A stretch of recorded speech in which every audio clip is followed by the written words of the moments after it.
کہ زکوٰۃ جو ہے وہ فرق کریں، ایک آدمی ایک مہینے میں سال کے بعد کیلکولیٹ کر لیتا ہے، اس کے فرض کریں اس کے 10,000 زکوٰۃ بنتی ہے جی، اور لیکن وہ کہتا ہے کہ 10,000 میں یکمشت نہیں دے سکتا، کیا وہ اس پورے سال میں قسطوں سے دیتا جائے؟ کبھی کسی مہینے 2,000 دے دیا کبھی، یا اس کو لازمی ہے کہ وہ 10,000 کو یکمشت ادا کر دے؟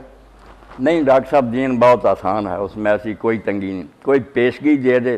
آپ نے دیکھا کہ کوئی آدمی حاجت مند ہے، اب ضرورت ہے اس کو، تو سال گزرنے کا کیا انتظار کرنا، آپ بعد میں شمار کر لیں کہ میں دے چکا ہوں، پہلے دے دیں، پیشگی بھی دے سکتے ہیں۔ اور اسی طرح بعد میں اگر آپ دینا چاہیں، جیسے جیسے موقع دیکھیں کوئی آ رہا حاجت مند دیتے جائیں، یہ کوئی پابندی نہیں کہ فوراً نکال کر پھینک دو، ایسی کوئی بات نہیں، جیسے مناسب سمجھیں، مؤخر کر لیں، مقدم کر لیں، پیشگی دے دیں، بعد میں دے دیں، یکمشت دیں، تھوڑی تھوڑی کر کے دینی ضرور ہے، حساب لکھ لیں کتنی میرے ذمہ فرض ہے، وہ قرضہ بن گیا۔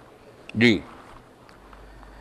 مولانا صاحب، آپ سے اس کے حوالے سے گزارش ہے کہ ایک حدیث ہے اس کے حوالے سے کہ جو میرے صحابہ ہیں وہ ستاروں کی مانند ہیں، تو اس کے حوالے سے بھی بہت سارے ہمارے ہاں جو ہے نا وہ مسائل پیدا ہو گئے ہیں کہ اگر لوگ جو ہے نا کچھ اگر صحابہ کرام کی بھی ہم اگر تاریخ دیکھیں تو ان میں بہت سارے ایسے بھی ہمیں ملتے ہیں جو منافق تھے رسول اللہ صلی اللہ علیہ وسلم کے اپنے دور میں، جیسے عبداللہ بن ابی یا دوسرے اور بہت سے، تو کیا ان سب کی پیروی جو ہے نا ہم پر وہ جائز ہے؟ اگر کوئی ان میں سے کسی کو نہ کرے، جیسے حضرت علی اور حضرت امیر معاویہ رضی اللہ عنہ کے درمیان جو ہے نا وہ مسائل اٹھے، تو اس کے حوالے سے ذرا ہمیں گائیڈ کریں کہ اگر کوئی ان میں سے کسی کی پیروی نہ کرے تو وہ کیا کافر ہو جاتا ہے، یا اس پر کوئی اس قسم کے مسائل ہیں، یا رسول اللہ صلی اللہ علیہ وسلم ہمیں سب سے جو ہے مقدس ہے؟ اور اس کے علاوہ ایک اور کویسچن یہ بھی ہے کہ کیا اسلام میں یہ ہے کہ شریعت کے نظام کو ہم نافذ کریں اور ہم سیاست میں حصہ لیں؟ ہم پچھلے دنوں اب ہمارے آڈیٹوریم کے اندر ایک کیولین کے نام سے اور برکت کے نام سے ایک تنظیم ہے، انہوں نے یہاں پر آ کے پروگرام کی، تو اس میں انہوں نے واضح لکھا ہے، اپنے بات میں بھی کہی، اس نے اپنے وہ نوٹس میرے پاس ابھی موجود ہیں، انہوں نے لکھا کہ شریعت کے نظام کو نافذ نہیں کیا جا سکتا، اور اسلام یہ نہیں کہتا کہ آپ جو ہے وہ اقتدار میں آئیں، یہ لوگ لالچی ہوتے ہیں اقتدار کے، وہ اس میں حصہ لیتے ہیں، تو انہوں نے اسلام کو سارا گڑبڑ کر دیا ہے۔ جیسے انہوں نے مثالیں بھی دی سید اسلام شہید کے حوالے سے، سید قطب شہید کے حوالے سے، کیا یہ سب لوگ غلط تھے؟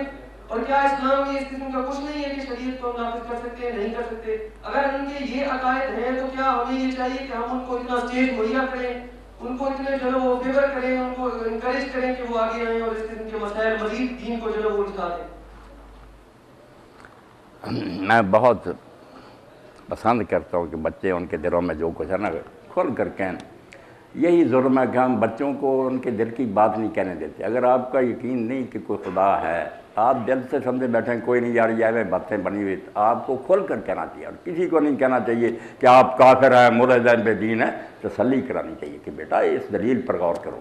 اگر کسی شخص کو رسول اللہ کی رسالت پر یقین نہیں رہا، بدقسمتی سے ایسا لٹریچر پڑھا کہ وہ سمجھتا ہے یار یہ سارا فرار، آپ ایک سیاستدان سے چلاکی سے حکومت بنا لی، میں یہ کہتا ہوں سوال کیا کرو، علاج ہو جائے، اگر دل میں وہ شبہ رہ گیا تو ہو سکتا ہے کفر تک نوبت پہنچ جائے، تو بہت اچھا کیا۔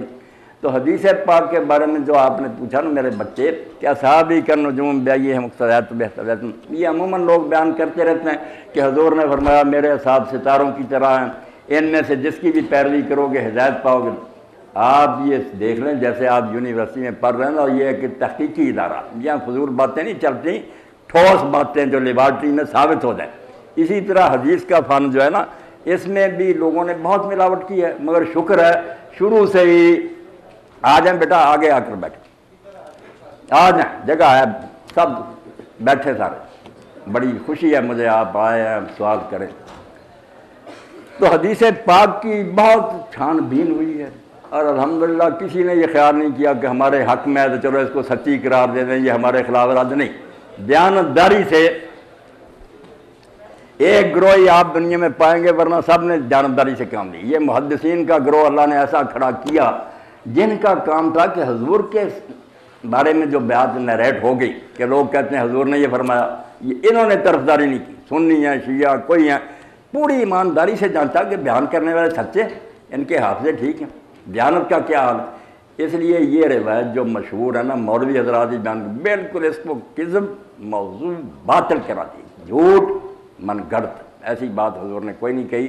نہ آپ کہہ سکتے ہیں کوئی صحابی شراب پی رہا اس کو کوڑے لگ رہے ہیں، کوئی زنا کر رہا سنسار ہو رہا، کیسے حضور کہہ سکتے ہیں کہ ان کی پیروی کرو؟ تباہ ہونا، پیروی کے لیے ایک ہی شخصیت ہے جس میں خامی نہیں، جس کا کوئی کام غلط نہیں، جو اللہ کی حفاظت میں ہے، وہ حضرت محمد رسول اللہ صلی اللہ علیہ وسلم۔ اس لیے آپ یہ نا دل پر لکھ لیں، کوئی کتنا بھی اونچا نا وہ مقام نہیں حاصل کر سکتا کہ ہم اس کے پیچھے آنکھیں بند کر کے چلیں۔ صرف ایک ذات پاک جن پر لاکھوں درود و سلام ہیں، ان کی ہے یہ پوزیشن کہ بس آنکھیں میٹ کر آپ چلتے رہیں، یہاں خطرہ نہیں پھسلنے کا نہ مراد۔ باقی یہ صحابہ وغیرہ کی بات ہیں، سب اچھے ہیں مگر انسان ہیں، ان سے بھی غلطیاں ہوئی۔ جنگ احد میں جو کچھ ہوا قرآن نے سورہ آل عمران تبصرہ کیا، جو لوگ کہنے لگے کہ رسول ہم میں تھا، اللہ کے فرشتے کیوں پھر یہ شکست ہوگی؟ اللہ نے کہا تمہارے اپنے ہاتھوں کی کمائی، تم نے کیوں درہ چھوڑا؟ رسول نے کہا تھا یہاں سے نہ چلنا، تم نے نافرمانی کی، فتح شکست میں بدل گئی۔ اللہ کسی کی رعایت نہیں کرتا، اس لیے خیالی چیزیں جو ان سے جان چھڑائیں۔ آپ پڑھے لکھے بچے ہیں، کوئی مولوی ملا کہ اس سے کہو حدیث کی کتاب نکال اور بتا کہ حدیث کے علماء نے اس پر ریمارکس کیا دی، اس کو صحیح کہا یا اس کو جھوٹی کہا؟ اگر جھوٹی ہے تو کیوں ممبروں پر بیان کریں؟ کوئی پروفیسر ہی اپنے لیکچر میں غلط باتیں کہیں تو آپ کو حق ہے کہ پروفیسر یہ تو بے بنیاد باتیں۔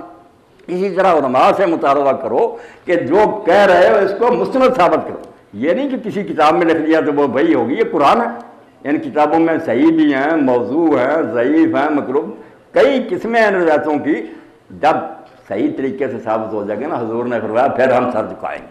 تو یہ صحابی سارے ہیں، غلط بات۔ رہی بات جو ہے نا کہ پھر آپ نے پوچھا، کیا پوچھا تھا دوسرا سوال؟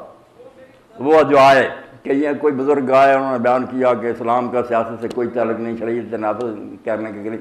یہ بیٹا یقین جانے ایسے لوگ جو نرم سے نرم لفظوں میں کہوں گا کہ یہ دین کے لصوص اور ڈاکو، یہ چور ہیں دین کے، جنہوں نے دین کو برباد کر دیا۔ دین کوئی ریلیجن نہیں ہے، یہ مذہب نہیں ہے کہ پوجا پاٹ کرو اور چند نیک کام کر لو تو اللہ خوش ہوگا۔ یہ نظام زندگی، آپ یونیورسٹی میں پڑھ رہے ہیں، آپ کے اساتذہ کے لیے آپ کے لیے الگ ہدایتیں ہیں، آپ خاوند اور بیوی وہاں الگ ضابطے ہیں، آپ دکاندار ہیں، کوئی بیچ رہا ہے کوئی خرید رہا ہے، ان کے لیے الگ ہدایات ہیں، عدالت میں کوئی کرسی عدالت پر بیٹھا کوئی گواہ ہے، کوئی فیصلے، اور تو یہ پورا نظام زندگی ہے۔ اس کو ٹکڑے کرنا جو ہے نا کہ کچھ اللہ اللہ کرو اور تبلیغ کرتے پھرو، نظام شریعت کا نافذ نہ کرو، اس سے زیادہ دین کی جڑوں پر کوئی کلہاڑا نہیں چلایا جا سکتا۔ جو بھی کہتا ہے عالم دین کا وہ سمجھو دشمن ہے، اور ایسی بات کہہ رہا جس سے دین جو ہے تباہ اور برباد ہو جائے۔ وہ جیسے اکبر الہٰبادی نے کہا کہ جسم نہ ہو جسم میں زور حکومت، وہ کیا ہے فقط ایک فلسفہ۔ اگر مذہب یہی رہ جائے کہ حکومت پیچھے نہیں، کوئی طاقت نہیں، مذاق ہی ہوگا نا۔ میں ایک واز کروں گا، جس کا جی چاہے مانے، جس کا جی چاہے نہ تھا۔ اس لیے جو وہاں جب سماج والوں نے پروگرام کیا، بڑے جمع تھے، مبشر حسن بھی تھا اور فرید پراچار، بڑے بڑے بلائے ہوئے تھے، سارے بیان کر رہے تھے لا اکراہ فی الدین۔ اور میں نے کہا قرآن مجید کی آیت کو آپ نے کیوں تختہ نشت بنا رکھا؟ قرآن کے نام سے قرآن کو بدنام کر۔